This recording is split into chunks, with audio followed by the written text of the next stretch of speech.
Hi, this is me, Josiane Studies. You probably know me from Tumblr, but if you don't, I'll just write my username here.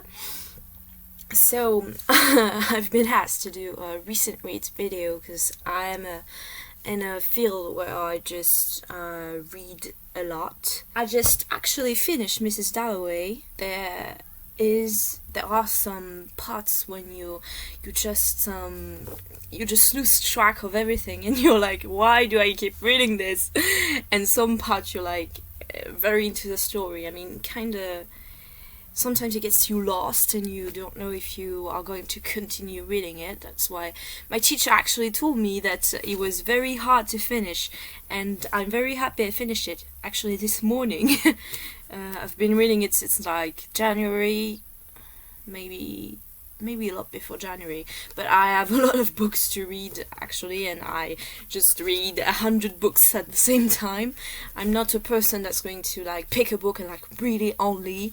I also reread. I've read it 1,000 times, but I used to borrow it at my town's library, and I've borrowed it, I don't know, maybe five times or something.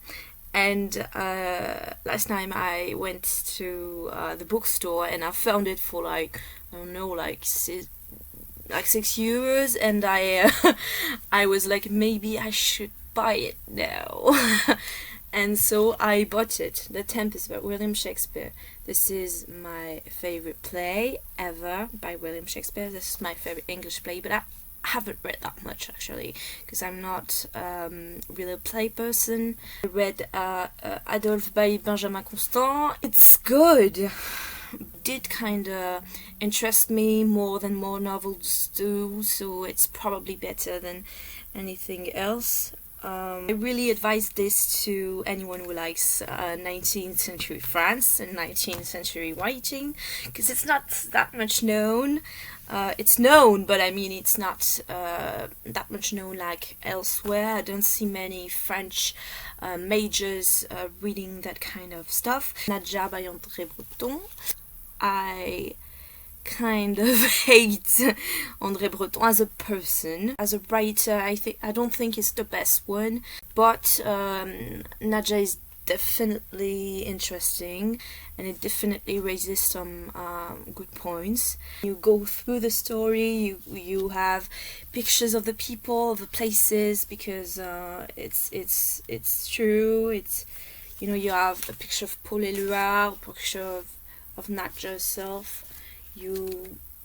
But it's not the one I would recommend to read first, because it's like, it's all over their culture, their friends, their outings, and you have to kind of know the movement when you read it, because either way it's just like, oh, who is it talking about? What is it talking about? From the library, I've read The Grain Nice et Issu by Zara. It's really one of the best thing he did, but it's also one of the most, I would say, inaccessible for people who are not into the thing. And the last book is poetry. The entire works of Aimé Césaire. And I read some of his works, but I didn't have the whole thing, and what it means to have this history, this slavery history behind you and waiting, you know, on your shoulders. That's, as a white person, that is something that I really need to read about more to really fully understand what it means. I mean, I have a weight on my shoulders, but it is not the weight of death, of injustice. It is the weight of the people who did it on the behalf of being white. And I wouldn't recommend to debutant to someone making his debut in writing French poetry. If you want to start French poetry, really start with Éluard.